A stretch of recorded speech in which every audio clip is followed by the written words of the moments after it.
प्रातः क्लास चल रहा था 1/4/1967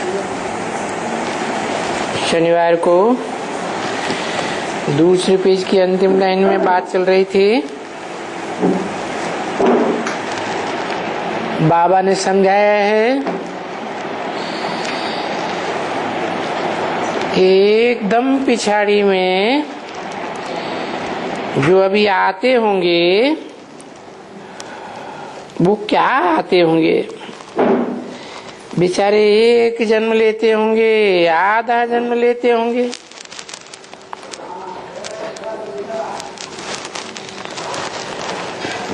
तो एक या आधा जन्म में क्या अनुभव करेंगे इस दुनिया का।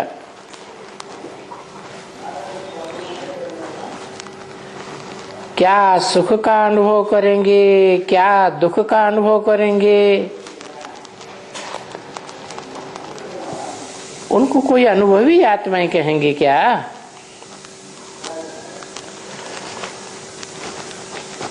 तुम बच्चे तो इस ह्यूज ड्रामा के आदि से लेकर के अंत तक के सारे 84 जन्मों के अनुभवी बनते हो।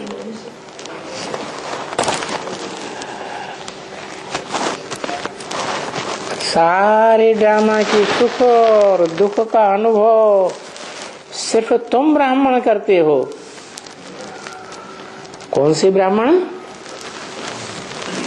जो डायरेक्ट बाप से पढ़ाई पढ़ते हैं। तुम कहा ही जाता है सामने वाले को, तो तुम पहले पहले आते हो। 1/4/67 की वाणी का तीसरा पेज। जानते हो कि हम इतना जन्म लेते हैं सुख में,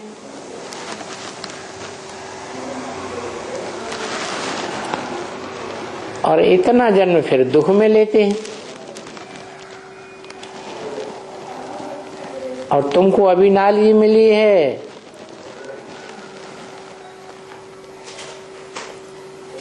अपनी नॉलेज के साथ सबके सुख दुख की नॉलेज मिली है। हर एक के नेशन के तुम जानकार हो, क्योंकि जानते हो ये फलाना धर्म फलाने समय में स्थापन होता है।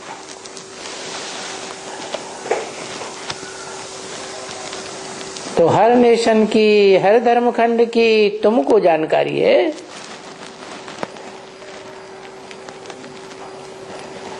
तो ये जानकारी नई दुनिया में नहीं होगी, क्योंकि नई दुनिया में तो सिर्फ एक ही धर्म होता है, एक ही राज्य होता है। वहां अनेक राज्य तो होते ही नहीं। भले नई दुनिया में नया खंड होता है, तो उनके लिए जैसे वो नई दुनिया,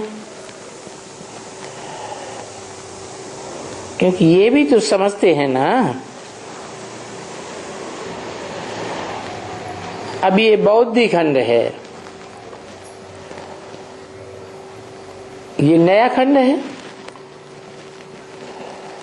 क्रिश्चियन खंड है, कहेंगे भाई ये नया खंड है,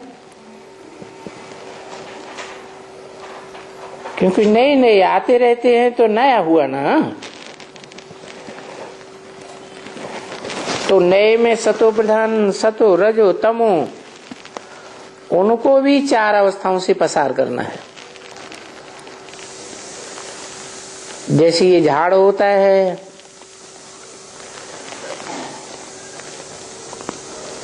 तो ये भी मनुष्य सृष्टि का झाड़ है। सतयुग में सतो प्रधान, त्रेता में सतो सामान्य, द्वापर में रजो, और कलयुग में तमो हो जाता है। तो देखो, पहले पहले सतो प्रधान वाले झाड़ के जो पत्ते होते हैं वो तो फिर बाद में नीचे होते जाते हैं।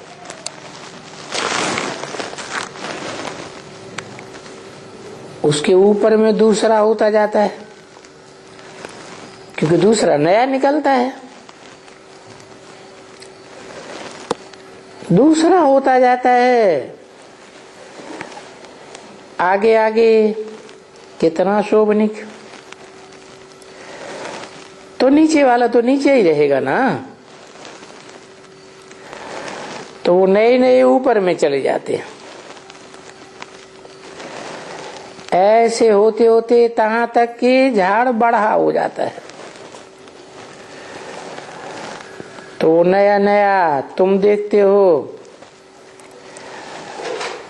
झाड़ में ऊपर नई नई टालियां कैसी निकलती हैं।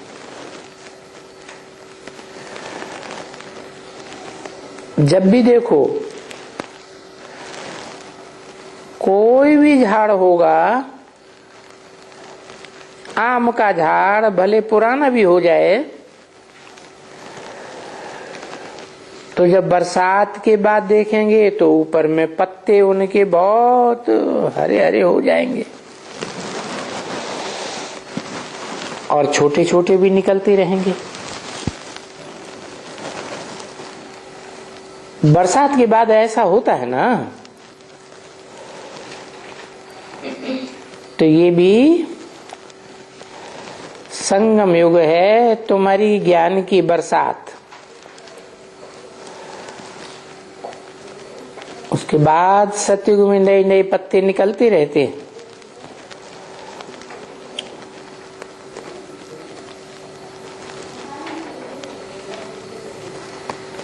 कहेंगे सबका दिमाग ठंडा रहता है, जैसे शीतलता का मौसम हो गया, पीछे उनमें बूर निकलते हैं। तो अभी इसमें बूर तो यही है ना, वो फल यही निकलते हैं, क्योंकि जो बूर निकलता है वो तो कोई काम का नहीं होता है। फल निकलते हैं वो काम के होते हैं। तो अभी भी ऐसे ही है, ये झाड़ है बहुत छोटा है, अभी नया झाड़ है। तुमने देखा आम का झाड़ लगाया वहां, तो कितने सड़ गए, और बाकी जो जाकर के 4 बचे हैं, शायद होगा 5 होंगे, बाकी शायद सड़ गए। क्यों? उनको तूफान लगता है और उनकी परवरिश पूरी नहीं हुई। तो तुम भी अपनी परवरिश पूरी नहीं कर पाते हो तो सड़ जाता है। देखो ऐसे बहुत से यहाँ सड़े हुए हैं ना फल,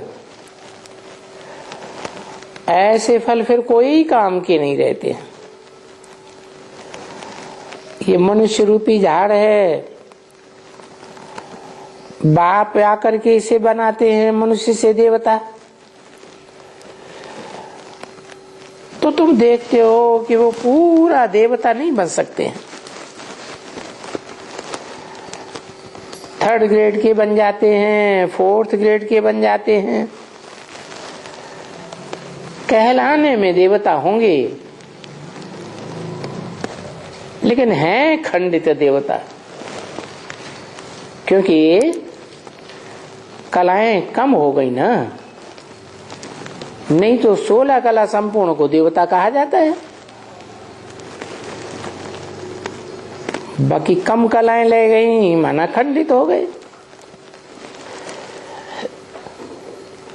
देवी देवता धर्म तो वही है जो 16 कला संपूर्ण होते हैं। और ये तो समझ की बात है, बरोबर बादशाही स्थापन होती है उसमें ये तो जरूर होगा, परंतु ये समझ करके ये होगा अच्छा हम कोई थर्ड क्लास बने,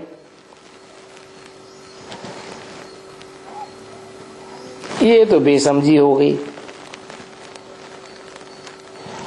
अच्छा संकल्प करना चाहिए ना, तो समझा जाता है इन्हें अच्छा संकल्प नहीं आता है, ये माया से लड़ नहीं सकते हैं, फेल हो पड़ते हैं। और फेल होने की बात तुम तो बहुत जानते हो, ऐसी बहुत चिट्ठियां आती हैं, बोलते हैं बाबा हम तो फेल हो गए। नहीं तो ऐसे कभी किसी को चिट्ठी लिखते हैं क्या? कोई को डर लगता है, वो ख्याल करते हैं तो लिख देते हैं बाबा हम फेल हो गए। तो बाबा कहते फेल हो गए तो मूत पलीती कपड़े धो गए। अभी मूत पलीती कपड़े को कौन हाथ लगाएगा? नहीं, वो तो ठीक नहीं है, क्योंकि अभी तो तुम जानते हो कि मूत पलीती कपड़ वो बाप उनको गोद में कैसे लेंगे?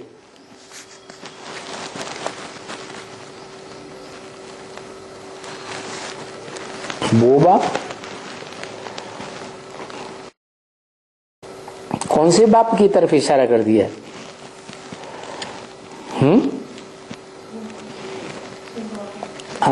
शिव बाबा। शिव बाबा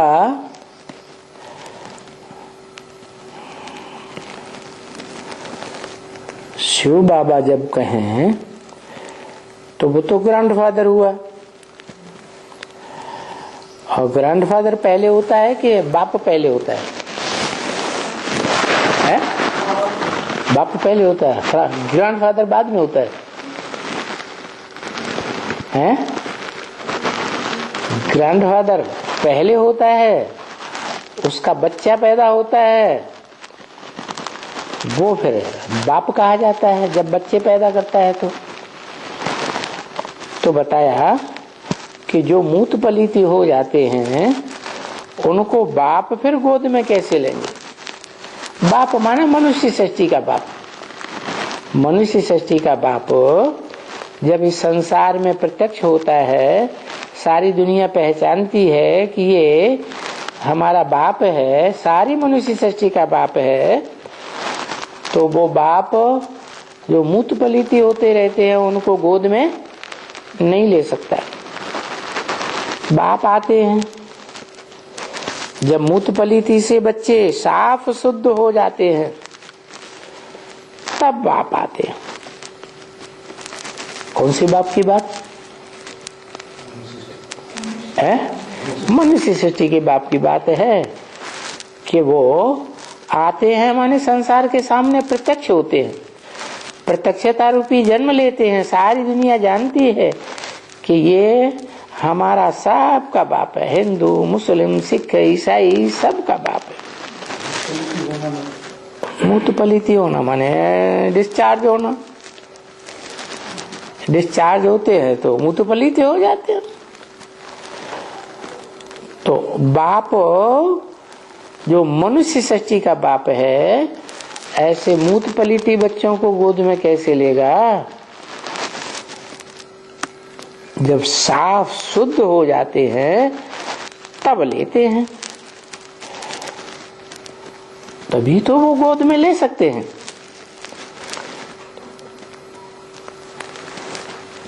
वो कह के क्यों दूर कर दिया? क्योंकि ये भविष्य के पार्ट की बात है, इसलिए अभी कायदे बाबा ने बंद कर दिए। क्या पहले गोद में लेते थे, अब गोद में नहीं लेते हैं। बोलते हैं नहीं, वहां जाकर के झोपड़ी में सबसे एक एक करके समाचार पूछो, तो उस हिसाब से ये गोद में लेते हैं। सांप का पोता मिल लो, और गोद भी तो हर किस्म की होती है ना।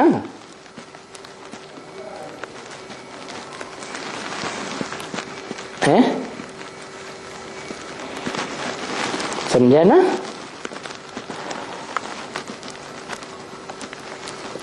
वो जैसे जैसे अवस्था होगी उनकी, उस समय में ऐसे ऐसे बाप का प्यार मिलेगा।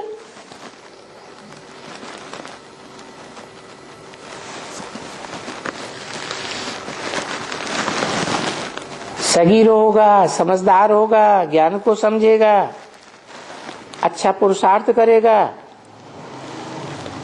तो बाप का प्यार भी गहराई से मिलेगा। देखते हैं कि ये अंदर में एक है और बाहर में दूसरा है। अंदर में शैतानी भरी हुई है।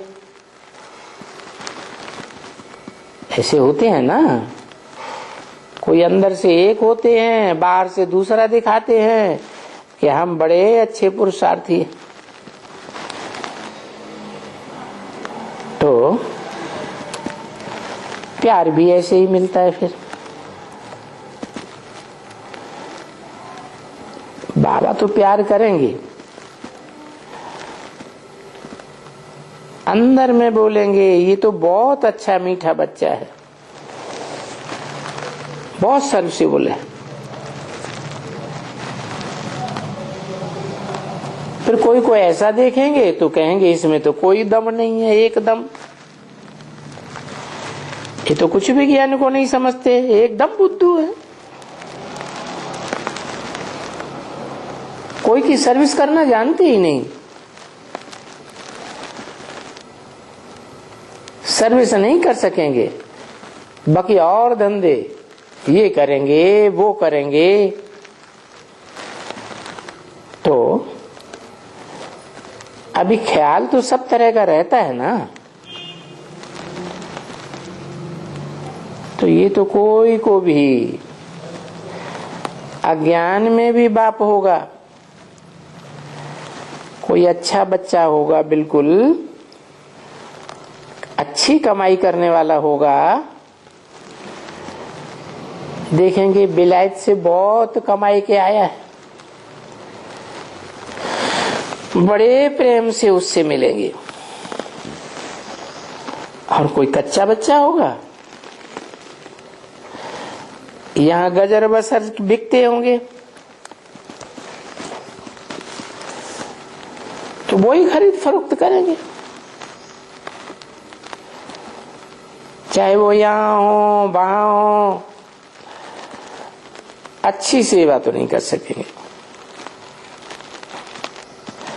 तो ऐसे बच्चे जो अच्छी सेवा नहीं कर पाते हैं, उनको इतना खुशी से लेंगे क्या? बाकी बच्चे तो बच्चे ही हैं,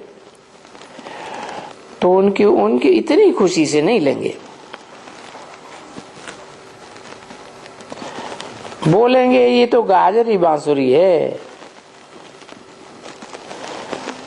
ये बाबा भी जानते हैं कि अपनी राजधानी में कोई तो राजा बनेगा, कोई दास दासी बनेगा, गाजरी बांसुरी बन जाएगा। फिर उनको किस दृष्टि से देखेंगे?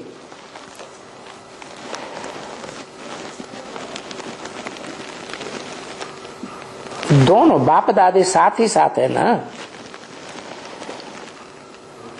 ये तो बच्चे तो सभी हैं, परंतु फिर भी जब वो डाडा आते हैं पढ़ाने के लिए, अच्छी तरह से पढ़ाने के लिए आते हैं, तो पढ़ना चाहिए ना। कौन आते हैं पढ़ाने के लिए? दादे। बाप दादे कहा जाता है ना। बाप का भी बाप माना दादे, कहते हैं ना। कि बाप का वर्षा मिले या न मिले, दादे का वर्षा जरूर मिलता है। हाँ, बाप दादे।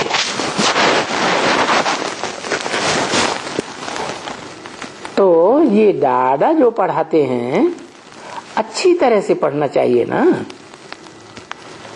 ये है उनका पढ़ाना। ये दादे की पढ़ाई का महत्व उनको समझाना चाहिए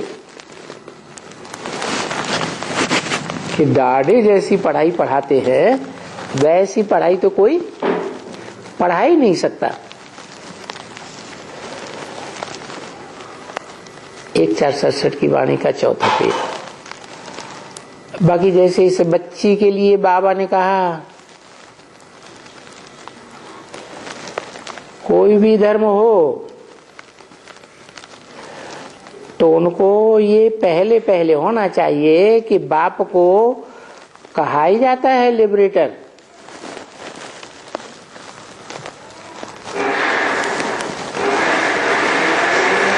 कैसे छुड़ाते हैं? लिबरेट माने छुड़ाना, छुड़ाने वाला। काहे से लिबरेट करते हैं? अब लिबरेटर किसे कहते हैं? छुड़ाना माने कहीं फंस गया है ना,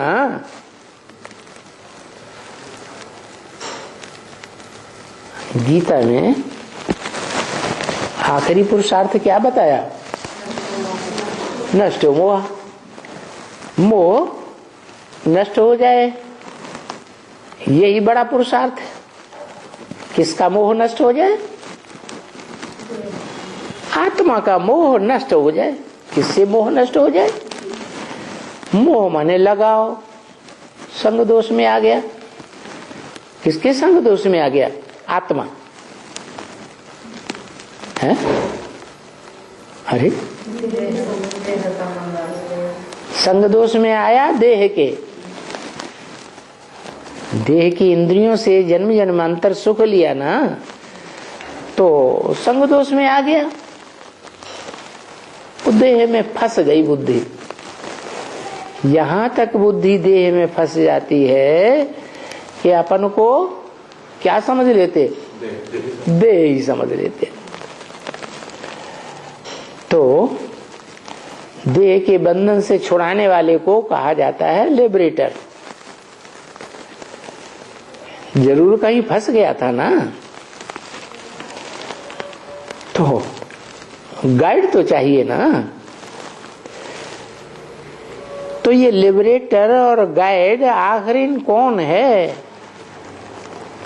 एवरलास्टिंग लिबरेटर और गाइड, उनका परिचय देना है? कौन है? उनका क्यों कह दिया है? एवरलास्टिंग, इसके बाद और कोई भी लिबरेटर गाइड नहीं मिलेगा। वो ऊंचे से ऊंचा लिबरेटर गाइड है, पंडा है, ठिकाने लगाने वाला। उनको कह देना चाहिए कि ये है सुप्रीम गॉड फादर। कैसा फादर? सुप्रीम। फादर्स के बीच इनकी सुप्रीमेसी है। दुनिया में जितने भी फादर्स हैं, चाहे वो ग्रेट फादर्स ही क्यों न हुए हों, धर्म पिताएं, इब्राहिम, बुद्ध, क्राइस्ट वगैरह, उनके बीच में भी ये सुप्रीम गॉड फादर की सुप्रीमेसी है। किस बात में? लिबरेट करने में, गाइड करने में। क्योंकि यही मूल बात है। सुप्रीम गॉड फादर जब आते हैं, वो समय जब उनका आता है ड्रामा के प्लान अनुसार, तो एक दो को लिबरेट करेंगे या सबको लिबरेट करेंगे? सबको लिबरेट करेंगे। तो आया क्या? 80 साल हो गए, अभी आया है, सुप्रीम गॉड फादर आया है, आया कि नहीं आया? नहीं आया। अरे अब ब्रह्मा कुमार कुमारी ये बात मानेंगे कि आया नहीं आया है? तो कब आएगा है? बाबा कहते ड्रामा प्लान अनुसार आएगा तो सबको लिबरेट करेंगे। क्या ऐसे नहीं ब्रह्मा कुमार कुमारियों को या प्रजापिता ब्रह्मा कुमार कुमारियों को लिबरेट कर देंगे? कैसे लिबरेट करेंगे? हैं? देह के बंधन से लिबरेट करेंगे, देह के संबंधियों से लिबरेट करेंगे, देह की जो इंद्रियों का सुख लेने का लगाव लगा पड़ा है उससे लिबरेट करेंगे। जो भी धन संपत्ति में लगाव लग जाता है उस धन संपत्ति से भी बुद्धि लिबरेट करेंगे। क्योंकि जब वो लिबरेट करते हैं तो जिनको लिबरेशन मिलता है वो कहाँ पहुंच जाते हैं? सुखधाम में पहुंच जाते हैं। वहां कोई भी फंसा हुआ नहीं होता है। क्यों? कोई फंसा हुआ नहीं होता है। राधा की दृष्टि कृष्ण में फंसी हुई नहीं होती। हाँ, भले देखने में आता है कि राधा की दृष्टि कृष्ण में फंसी हुई है, कृष्ण की दृष्टि राधा में फंसी हुई है, लेकिन क्या वो आत्मिक स्थिति में एक दूसरे को देखते हैं या दृष्टि को देखते हैं? हैं? आत्मिक स्थिति है ना, तो देह के बंधन से तो लिबरेट हो गए ना। तो हेवन में कोई फंसा हुआ नहीं है। क्या उसका नाम ही है बिन। बिन माने जीत लिया है, जीत लिया है। आत्मा ने देह और देह का जो बंधन है उसको जीत लिया। जो पुकारते हो हमको सुख और छुड़ाओ, किससे छुड़ावे? हेवन में तो वो जो शैतान होता है वो तो है ही नहीं। शैतान हेवन में होते हैं कि हेल में होते हैं? हेल में शैतान होते हैं। तो जरूर पुकारते हैं हमको शैतान से छुड़ा करके घर ले चलो। इसलिए उनको बुलाते हैं तो वो आकर के बाप कहते हैं कि तुमको अगर घर चलना है तो तुम अभी पतित हो। क्या तुम्हारी बुद्धि पतन के गर्त में जाने वाली है, पवित्र बुद्धि नहीं है। तुम्हारे में वो पवित्रता है ही नहीं, क्योंकि तुम्हारा जन्म भी जो हुआ है ना, माँ के गर्भ से जन्म लेते हैं ना, तो बच्चा जन्म लेता है तो अच्छी चीज में लिपटा हुआ होता है। क्या है? जेर में लिपटा हुआ होता है, वो तो इम्प्योरिटी हो गई। अगर तुम प्योर बनो, मुझे याद करके करके कि गॉड फादर ऐसा कहते हैं, मुझे याद करो, तो जो इम्प्योरिटी तुम्हारे में आ गई है, पतित हो गए हो, इम्प्योर हो गए हो, मुझे याद करो, तो तुम प्योर हो जाएंगे। किसने कहा है? किसने कहा मुझे याद करो तो तुम प्योर हो जाओगे? शिव बाप ने कहा प्योर हो जाएंगे तो तुम बिंदु बन जाएंगे।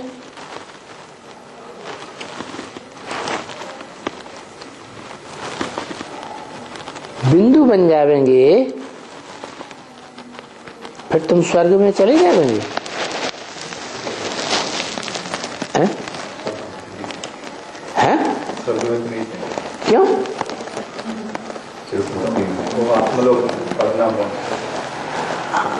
आत्मलोक तो जो बाप का घर है वो ही तो आत्मलोक है। और बाप कौन बताया अभी? मनुष्य सृष्टि का बाप है तो और कहाँ का वासी है?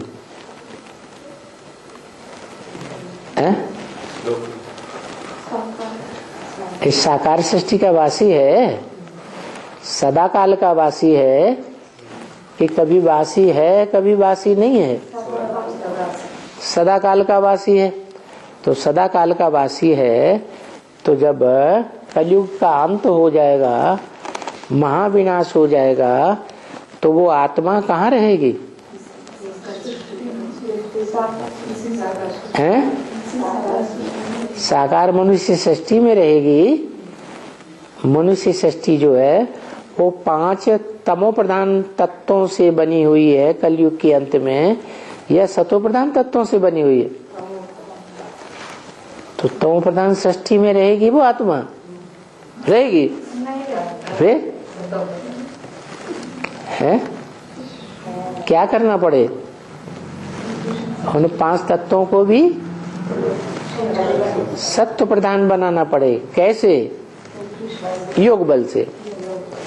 तो कहते हैं मुझे याद करो तो तुम प्योर हो जाओगे, फिर तुम चले जाएंगे आत्मलोक में। तो मुझे याद करने से तुम प्योर बनेंगे। प्योर भी रहो और फिर मेरे को याद भी करो। अभी हर एक को ये कह सकती है,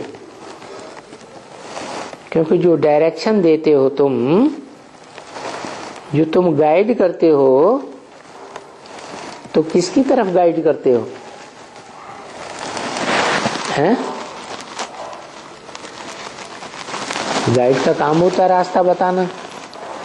पंडा ले जाता है ना रास्ता बताते हुए, तो तुम किस एक की तरफ गाइड करते हो कि इस एक की तरफ जाना है? कहेंगे शिव बाप की तरफ। अरे शिव बाप तो बिंदु है,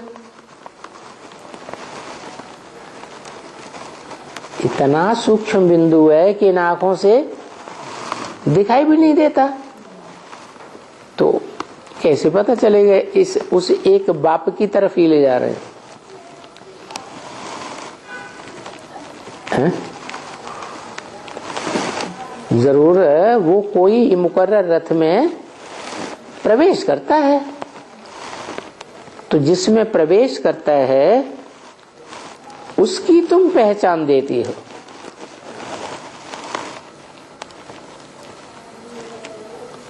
एक की तरफ इशारा करती हो, क्योंकि जो डायरेक्शन देते हो तुम, जो गाइड करते हो, बाप की तरफ में ही करते हो।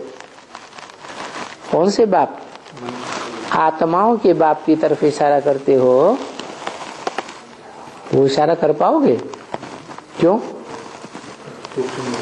तो बिंदु बिंदु सब एक जैसे, और वो तो अति सूक्ष्म है, देखने में तो आता ही नहीं, तो इशारा हो ही नहीं सकता।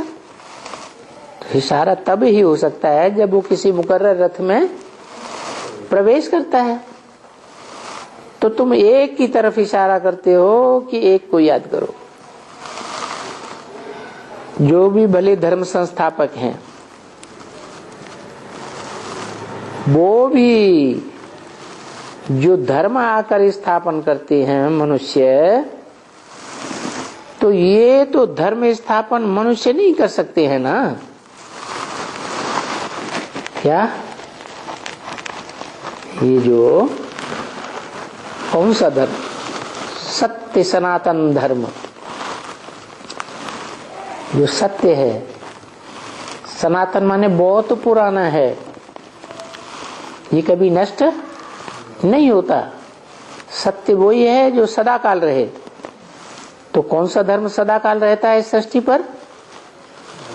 है आत्मिक धर्म, स्वधर्म, जिसके लिए गीता में कहा स्वधर्मे निधनम से परधर्मो भयावह, अपने धर्म में मर जाना अच्छा। तो कौन सा है अपना धर्म? ये देह का धर्म अपना धर्म थोड़ा ही है। अपना धर्म है आत्मिक।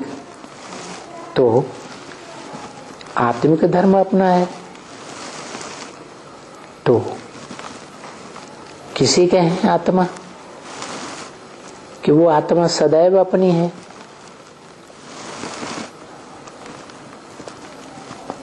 और आत्माएं पराई पराई हो सकती है।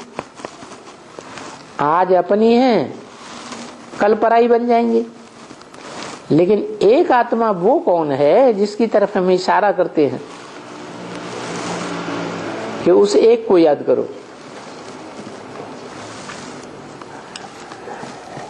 है मनुष्य सृष्टि का बाप है, वो एक ही है जो सब का बाप है। तो रूहानी बाप कहते हो, तो वो एक की तरफ इशारा जब करते हो तो वो रूह की स्टेज में स्थित हो जाता है, तब करते हो कि देवान में स्थित होता है तब करते हो इशारा। रूह की स्टेज में स्थित हो जाता है तब करते हो। तो उसे कहा जाता है एवर प्योर, सदा आत्मिक स्थिति में स्थित होने वाला। क्या एवर प्योर कब? जब देह तो है, देह की इंद्रियां भी हैं, देह और देह की इंद्रियों से कर्म करता भी है। ऐसे नहीं कर्म करता है, लेकिन कर्म करते हुए भी उसमें आसक्त, हाँ, लगाव युक्त नहीं होता। और वो जो आते हैं बस इनके सिवाय और कोई एवर प्योर रह ही नहीं सकता है। क्या वो जो आते हैं कौन है? हाँ, जो धर्म पिता आते हैं वो जब इस सृष्टि पर आते हैं तो उनको लगाव लगता है या नहीं लगता है? जिसमें प्रवेश करते हैं उनका लगाव लग जाता है और इनको लगाव नहीं लगता। किनको है? किसको लगाव नहीं लगता? शिव बाप को लगाव नहीं लगता। और शिव बाप जिसमें प्रवेश करते हैं उसको आप समान नहीं बनाते हैं, उनको भी लगाते हैं। तो किसका संग का रंग लगता है? संग का रंग निराकार का लगता है, जो सदैव निराकार है, या जो साकार में मुकर्रर रूप से प्रवेश करता है और जिसमें प्रवेश करता है फिर वो पुरुषार्थ करके निराकार बाप के समान बनता है, उसका संग का रंग लगता है। या मना साकार में संग निराकार का संग लगता है कि साकार न भी हो तो निराकार का संग का रंग लग सकता है? साकार में हो फिर निराकार का संग लगे। लेकिन साकार में है निराकार, लेकिन साकार संपन्न नहीं बना है, संपूर्ण निराकारी स्टेज में स्थिर नहीं हुआ है, निरंतर रूहानी स्टेज में स्थिर नहीं रह पाया है। तो संग का रंग काम करेगा है? क्यों? हाँ, क्योंकि मन कंट्रोल में नहीं रह सकता। अगर अंश मात्र भी विस्मृति है, रूहानी स्मृति नहीं है, रूह की स्मृति, तो संग का रंग जरूर लगेगा। तो वो एवर प्योर इस हिसाब से है, जिनके सिवाय और कोई भी माने कोई धर्म पिता एवर प्योर नहीं हो सकता। क्यों नहीं हो सकता? क्यों निवृत्ति मार्ग में है?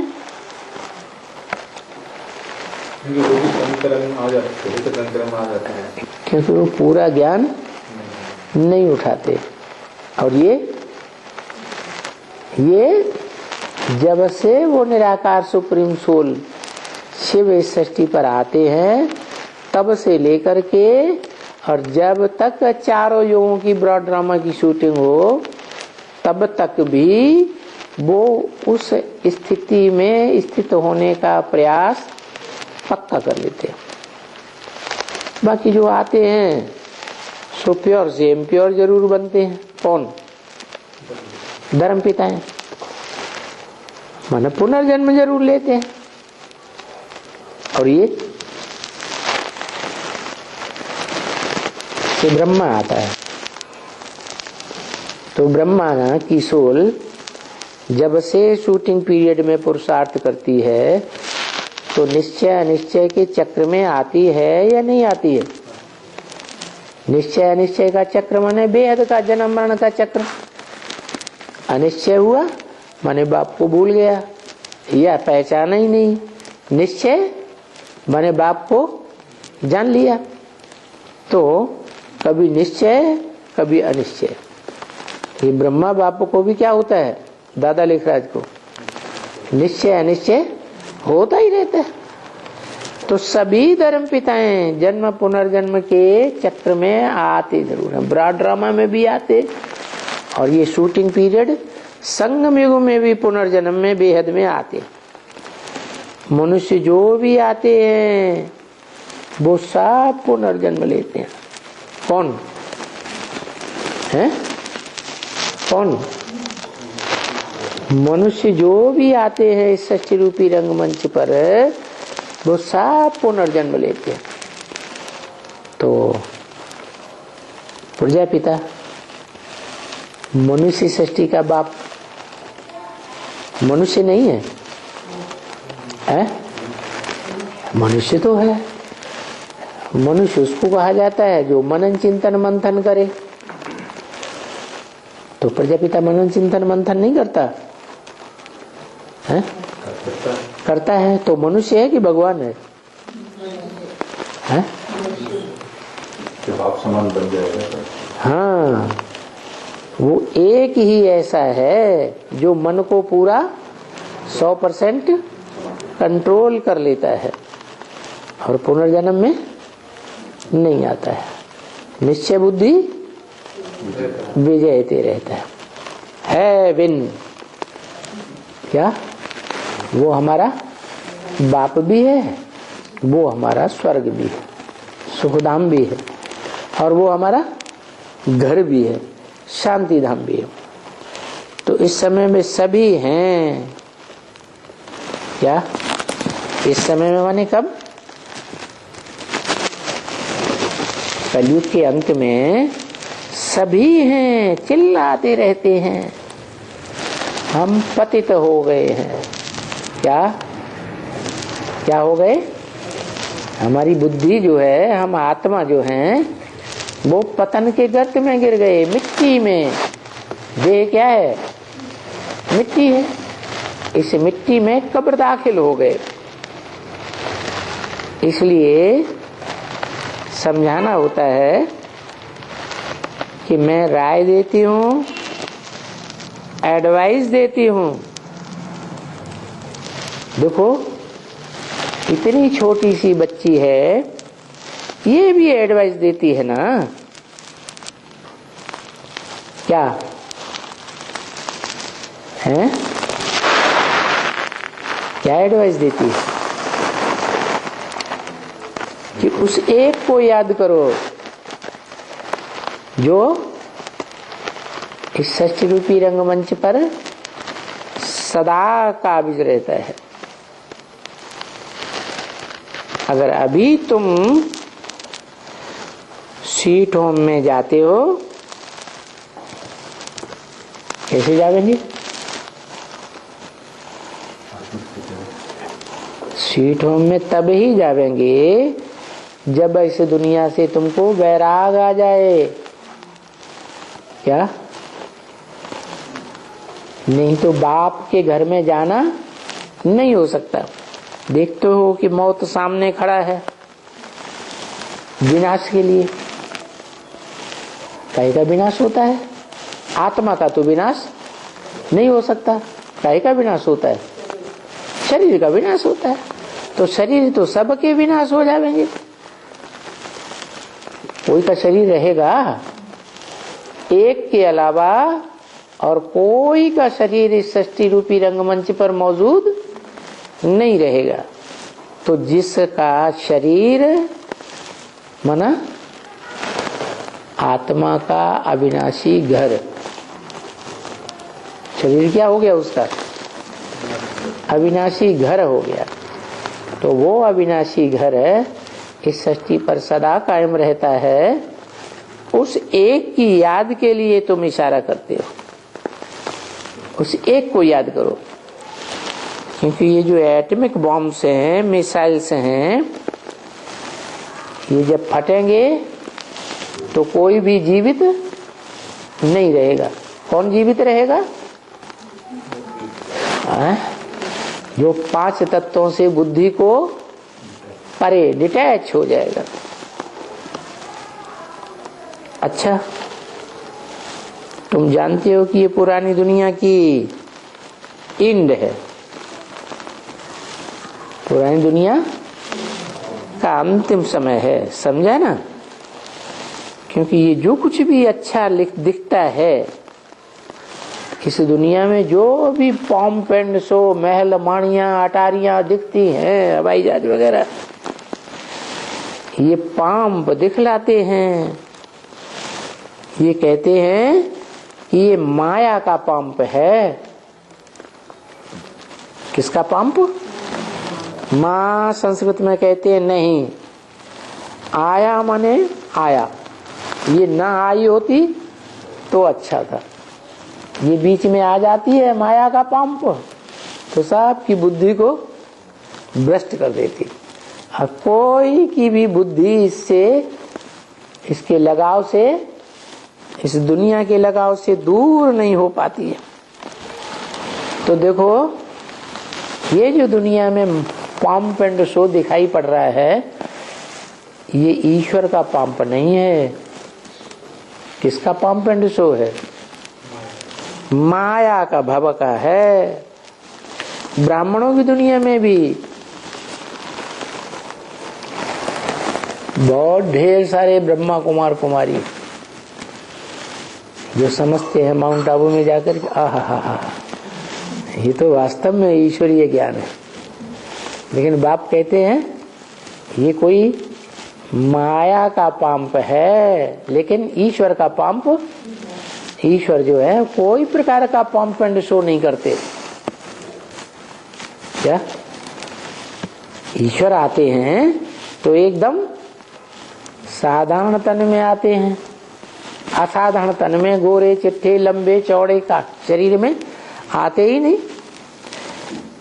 तो वो तो सत्युग में पंप होती है क्या है? वो ईश्वरीय पंप है, ओरिजिनल, और यहाँ आर्टिफिशियल। तो ये है कलयुग का पंप। तो वो कलयुग की पंप इस समय में क्यों है? हैं? वो कलयुग की पंप इस समय क्यों है कि हमको खींचे अपनी तरफ? क्या? माया का पंप इसलिए है कि वो माया अपनी तरफ खींचे द्वापर कलयुगी दुनिया, द्वैतवादी दुनिया की ओर, और सत्य को बुलाए दे, नहीं तो असली जो पंप एंड शो है, ओरिजिनल पंप एंड शो है, वो आर्टिफिशियल नहीं है। तो ज्यादा अच्छा कौन सा होगा, आर्टिफिशियल या ओरिजिनल? आर्टिफिशियल अच्छा होगा। ओरिजिनल पंप एंड शो अच्छा है, वो है ईश्वरीय। माया क्यों पूछते बाबा तो सत्य को भुला दे, उसको माया से क्या फायदा होगा? वो फायदा होगा कि हमारे अंडर में रहोगे। माया रावण के राज्य में रहोगे, नहीं तो तुम राम के राज्य में चले जाओगे। हर कोई दूसरे को अपने अंडर में रखना चाहता है कि दूसरे के अंडर में होना चाहता है, कंट्रोल करना चाहता है। इस दुनिया में यही रीति है। हर व्यक्ति अंदर से भले किसी के कंट्रोल में है, राजा के कंट्रोल में कोई दास है, लेकिन उसके अंदर भी इच्छा अगले जन्म में मैं इसके ऊपर कंट्रोल करूं।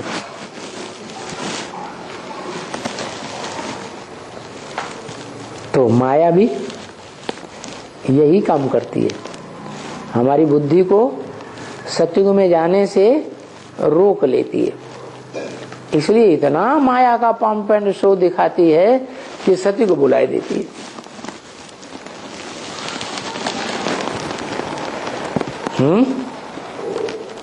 माया बाप की बेटी होती है, ऐसे काम क्यों करते हैं? बाप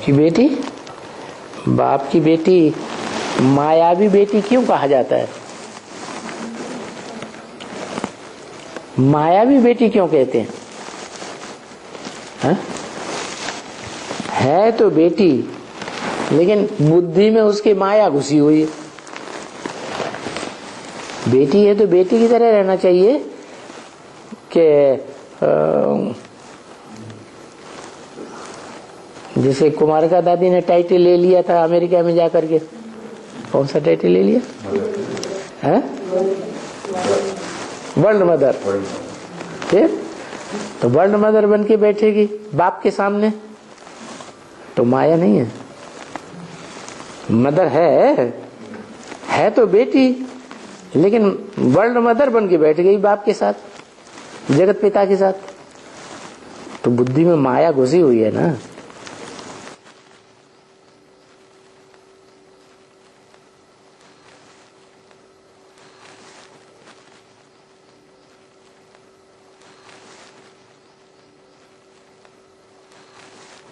तो बुद्धि माया सत्युग की तरफ नहीं जाने देती। सत्युग है सत्य बाप का बनाया हुआ पंप एंड शो, ओरिजिनल, जहां मनुष्य कुछ नहीं बनाता आर्टिफिशियल। देवताएं कुछ भी आर्टिफिशियल नहीं बनाते। बनाता कौन है? ऑटोमेटिक प्राकृतिक तौर से महलवाड़ियां, अटारियां, वो क्या नाम, पर्वतों की गुफाओं में बनती रहती हैं।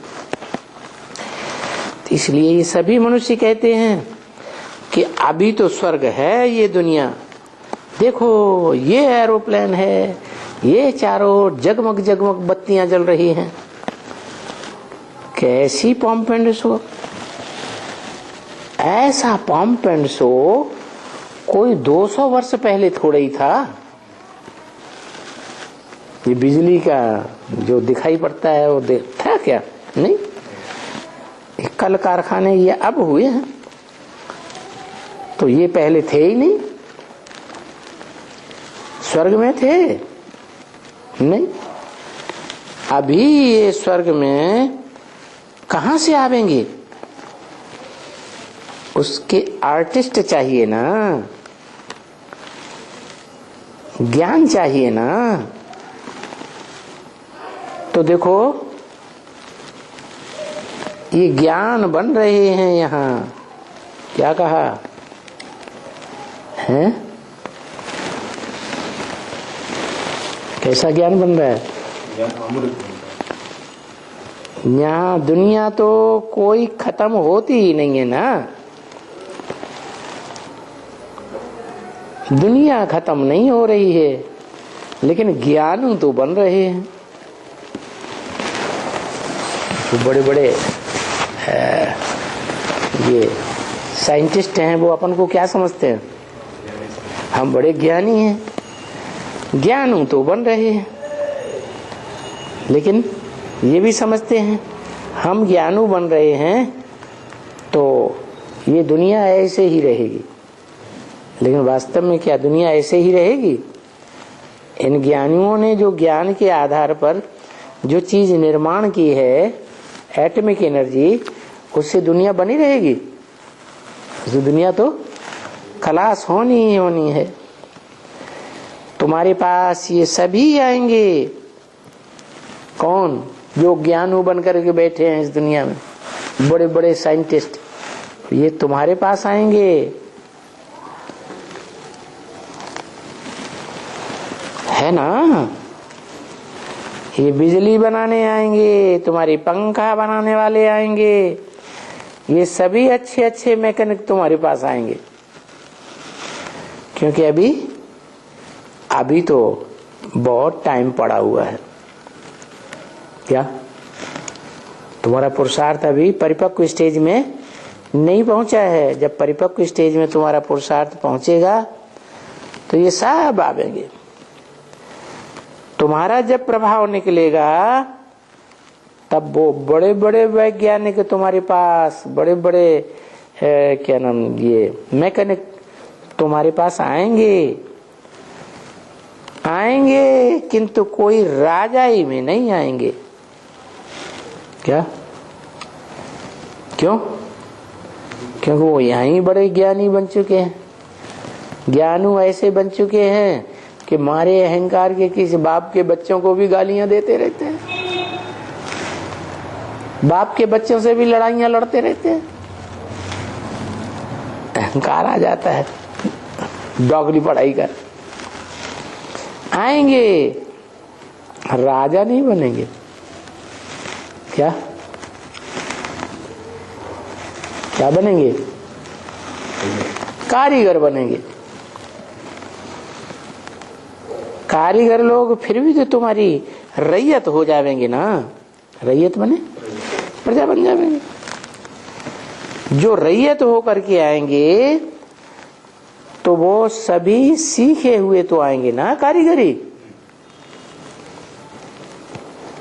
अभी ही सीख करके आएंगे, बहुत आवेंगे। तुम देख लेना, आगे जाकर के बड़े बड़े भी आएंगे आर्टिस्ट। ये सब बनाने वाले आएंगे, बिजली बनाने वाले, ये कारीगर वगैरह अच्छे अच्छे। क्योंकि नया नया फैशन निकलता रहता है ना। विलायत में तो बहुत ही नया फैशन है। वो फैशन यहाँ भारत में भी आता है। तो बाप कहते हैं वो भी तो सीखे हुए आएंगे ना। तो ये तो बाबा, ये तो बात बाबा ले जाते हैं। फिर स्वर्ग में बनाने की बात बाबा स्वर्ग की बात तुमको समझाते हैं कि वहां कुछ भी मनुष्यों की बनाई हुई कारीगरी नहीं होगी, वहां सब नेचुरल होगी। परंतु बाहर में किसको भी रास्ता बताना है, अंधे की लाठी बनना है। ईश्वर का पंप एंड शो क्या है, आर्टिफिशियल है या ओरिजिनल है, तो उनको पहले पहले ये बात बतानी है। ये गॉड का परिचय देना होता है। किसका परिचय है? गॉड कौन है? वो कहेंगे निराकार, ज्योति बिंदु है, अणुअणियांशम, अणुरूप है। जिस अणु को इन आंखों से कोई देखता नहीं है, यंत्रों से अणु को पकड़ा जाता है। लेकिन आत्मा तो ऐसा अणु है, ऐसा सूक्ष्म है कि यंत्र से भी कोई पकड़ नहीं सकता। तो वो सूक्ष्म ते सूक्ष्म क्या है? अणु, जिससे एटॉमिक एनर्जी बनती है। क्या है? है, वो स्थूल एटम है हद का, और ये है बेहद का एटम। अणोअणीयांसम अनुस्मरेत। ये जब आता है, ये बेहद का जब आता है, अणु से भी अणुरूप, तब एटम बम भी बनते हैं। क्या 1945 में पहली बार एटमिक विस्फोट हुआ था, छोटी छोटी बम्बियों का। तो 10 साल पहले से उनकी बुद्धि में ये बात चल रही थी, मनुष्यों की बुद्धि में, कि ऐसी क्या चीज निर्माण करें जो सारी दुनिया हमारी ददबदे को माने। तो बाबा कहते हैं वो तो हद की दुनिया का विनाश करते हैं, और यहाँ बाबा तो तुम ब्राह्मणों की जो बेहद की दुनिया है, उस बेहद की दुनिया में परमात्मा प्रत्यक्षता बम फोड़वाते हैं। क्या उस परमात्मा प्रत्यक्षता बम से क्या रिजल्ट निकलता है? क्या रिजल्ट निकलता है? कि देह सब खत्म, देह भान सारा खत्म हो जाता है। दुनिया की जितनी भी देह भान वाली आत्माएं हैं, उनका देह भान, देह अहंकार चूर चूर हो जाता है। क्या रह जाता है? आत्मा रह जाती है। ओम।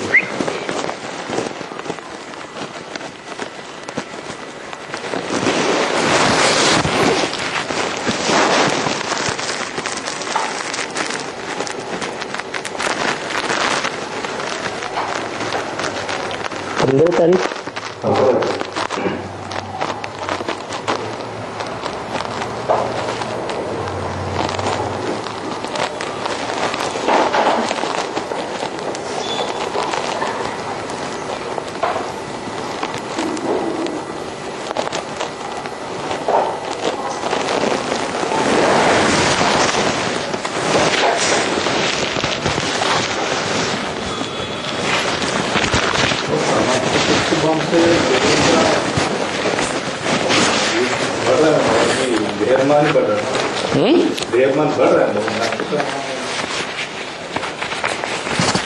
परमात्मा प्रत्यक्ष होगा तो देवहन खत्म हो जाएगा ना। जो परमात्मा बम फोड़ने वाले हैं वो कौन है? युवा पर, और ज्यादा देवहन किसमें होता है? बुद्धों में होता है, अदर कुमारों में होता है, कुमारों में होता है, कुमारियों में होता है, अदर कुमारियों में होता है।